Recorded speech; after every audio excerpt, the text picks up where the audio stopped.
Assalamualaikum warahmatullahi wabarakatuh. Perkenalkan kami dari kelompok 8 akan mempresentasikan konsep perancangan database, implementasi ERT, GTM, dan PDN. Next. Berikut merupakan anggota dari kelompok kami. Yang pertama ada Nurkumala 083, Tias Dewasa Putra 087, Aditya Ramadan 088, Pradipta Bagaskara 089, dan Fatoni Wahyuning Tias 094. Pengenalan database. Database atau sistem basis data dapat didefinisikan sebagai sekumpulan informasi yang disimpan secara terstruktur di dalam komputer untuk memudahkan pengambilan dan pengolahan informasi. Konsep dasar dari basis data adalah kumpulan data atau catatan yang disimpan secara terorganisasi. Data adalah fakta-fakta mentah atau catatan tentang suatu objek, sedangkan informasi adalah data yang telah diolah, dianalisis, dilacak, dan bermakna untuk membaca. Informasi memberikan pengetahuan dan pemahaman lebih lanjut tentang suatu subjek. Database dirancang untuk menyimpan, mengorganisasi, dan mengakses secara efisien data yang relevan bagi kepentingan bisnis atau domain lainnya. Model basis data yang paling banyak digunakan saat ini adalah model relasional yang mewakili hubungan informasi dalam bentuk tabel-tabel yang saling berhubungan. Dalam model ini, hubungan antar tabel dipresentasikan melalui nilai yang sama antar tabel. Sementara itu, model hierarki dan jaringan menggunakan cara yang lebih eksplisit untuk mewakili hubungan antar tabel.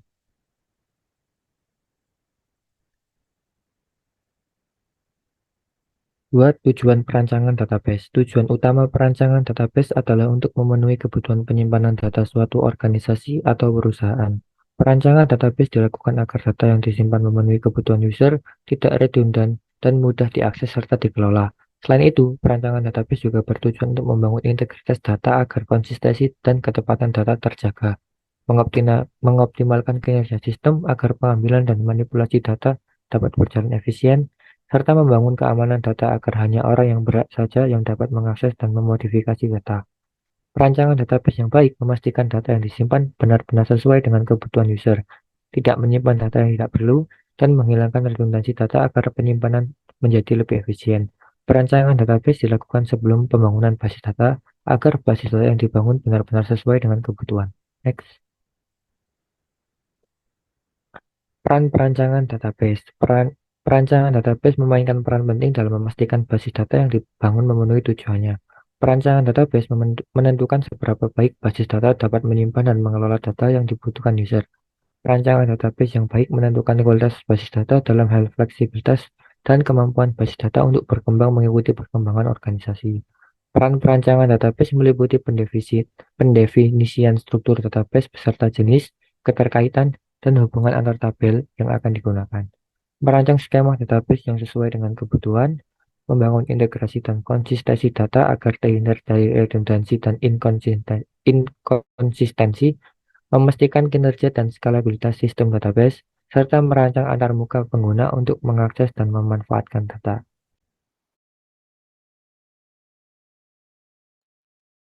Tahapan perancangan database. Yang pertama, pengumpulan data dan analisa. Proses identifikasi dan analisa kebutuhan-kebutuhan dasar disebut pengumpulan data dan analisa. Untuk menentukan kebutuhan-kebutuhan suatu sistem informasi yang akan berinteraksi dengan sistem database termasuk para pemakai dan yang para pemakai baru setelah aplikasinya. Kebutuhan-kebutuhan dari para pemakai dan aplikasi-aplikasi inilah yang kemudian dikumpulkan dan dianalisa. Yang kedua, perancangan database konseptual. Tujuan dari fase ini adalah menghasilkan konseptual skema untuk database yang tergantung pada sebuah DBMS yang spesifik. Sering menggunakan sebuah high-level data model seperti ER atau EER model selama fase ini. Dalam konseptual skema, kita harus merinci aplikasi-aplikasi database dan transaksi-transaksi yang mungkin diketahui. Pemilihan DBMS. Pemilihan database ditentukan oleh beberapa faktor. Yang pertama, struktur data. Yang kedua, personal yang telah terbiasa dengan suatu sistem. Yang ketiga, tersedianya layanan penjual. Yang keempat, teknik.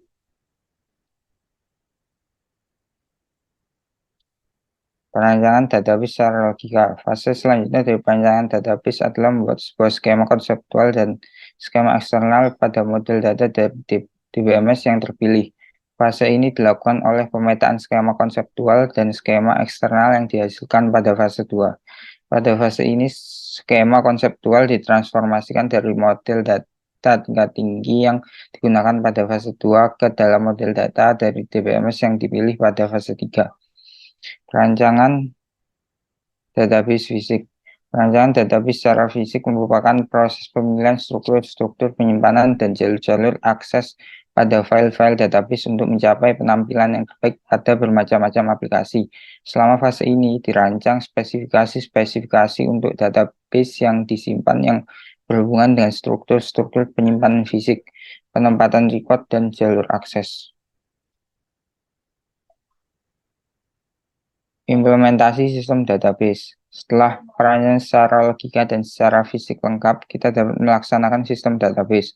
Perintah-perintah dalam DDL dan SDL, Storage Definition Language, dari DBMS yang dipilih, dihimpun, dan digunakan untuk membuat skema database dan file-file database yang kosong. Kemudian database tersebut dimuat dengan datanya.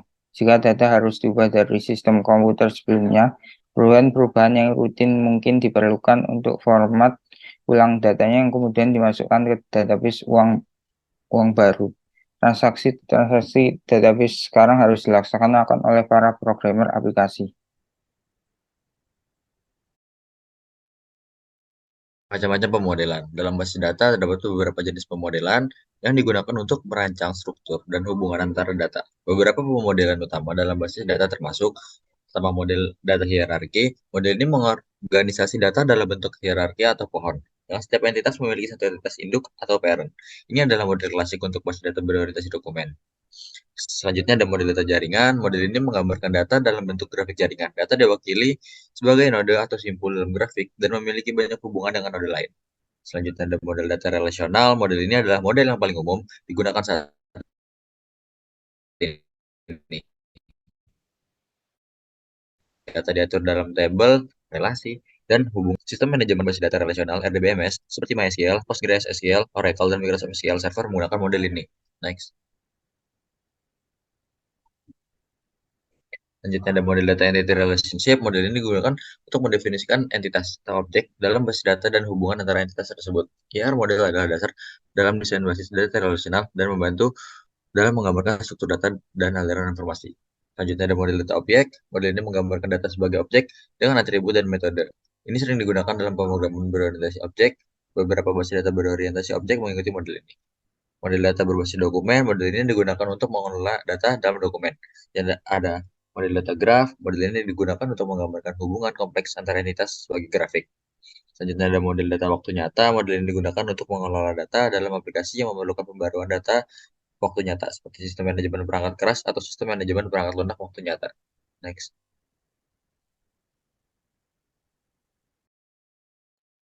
IRD, CGM, dan PDM merupakan konsep-konsep dalam manajemen basis data yang digunakan untuk merancang, menggambarkan, dan mengorganisasi struktur data.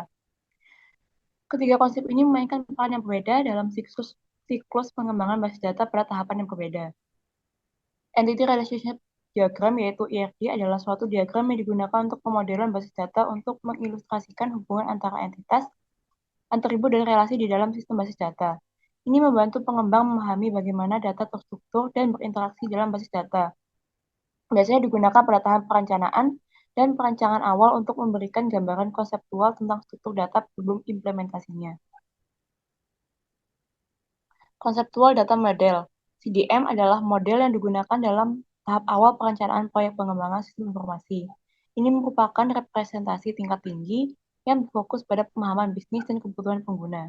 CDM lebih bersifat abstrak dan tidak terikat pada teknologi atau struktur data tertentu. Tujuannya adalah untuk merinci elemen-elemen bisnis seperti entitas, atribut, dan hubungan sebelum melibatkan aspek teknis dalam PDM. PDM berguna pada tahap perencanaan dan perancangan awal untuk memahami kebutuhan bisnis dan konsep data sebelum melangkah ke fase detail teknis. Physical Data Model (PDM) adalah model yang lebih teknis dan rinci dalam perencanaan basis data.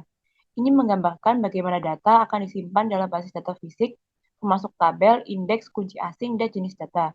PDM sangat tergantung pada CDM dan menginterpretasikannya ke dalam struktur konkret yang sesuai dengan jenis database yang akan digunakan.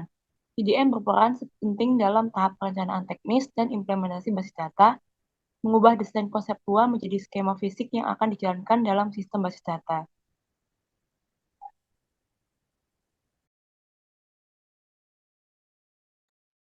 Berikutnya implementasi ERD. Berikut adalah ERD dari aplikasi donasi online kelompok kami.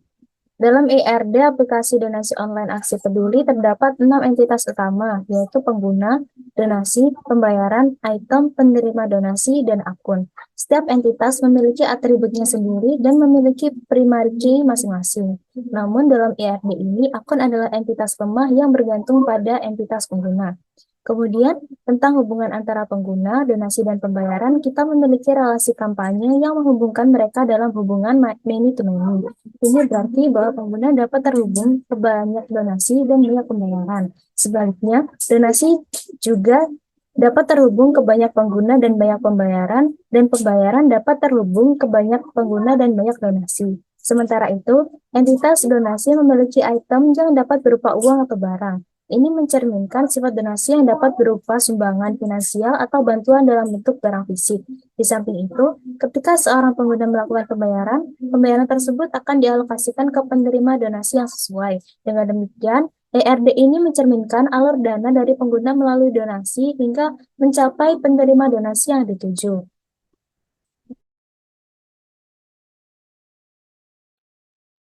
Implementasi CDM, tabel akun berrelasi dengan pengguna, sedangkan ID pengguna berada di tabel donasi dan tabel kampanye.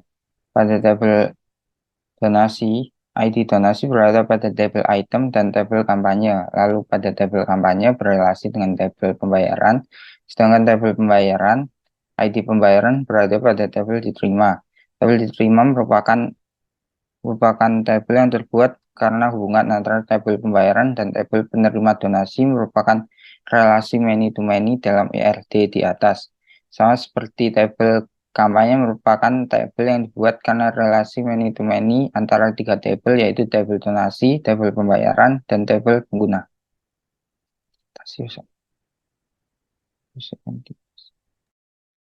Implementasi PDM.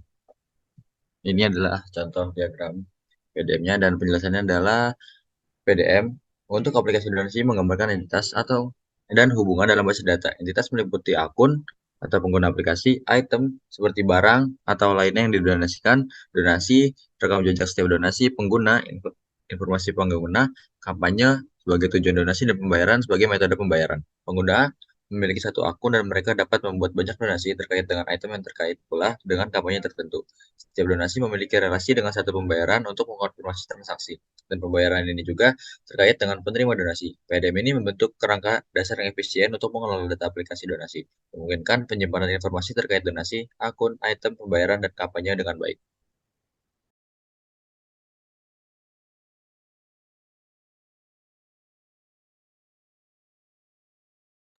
Kesimpulan, penerapan perancangan database berupa Entity Relationship Diagram atau ERD, konseptual data model CDM, dan physical data model PDM dalam aplikasi donasi online Aksi Peduli memiliki peran yang sangat penting dalam mengelola data dan informasi yang berkaitan dengan proses donasi secara efisien dan efektif. ERD memberikan gambaran konseptual tentang entitas dan hubungan antara mereka, membantu dalam pemahaman keseluruhan struktur aplikasi. CDM membantu dalam menentukan entitas dan atribut yang esensial untuk pemodelan konseptual, mengidentifikasi ketergantungan data, dan merinci hubungan antar entitas. PDM adalah tahap selanjutnya yang mengubah konsep menjadi implementasi nyata dengan menentukan skema database, indeks, kunci, dan pemodelan fisik lainnya. Dengan demikian, perancangan database yang tepat akan membantu Aksi Peduli mengelola data donasi dengan baik, meningkatkan akurasi, kecepatan, dan keandalan operasi aplikasi, serta memberikan pengalaman pengguna yang lebih baik dalam mendukung tujuan donasi dan kepedulian.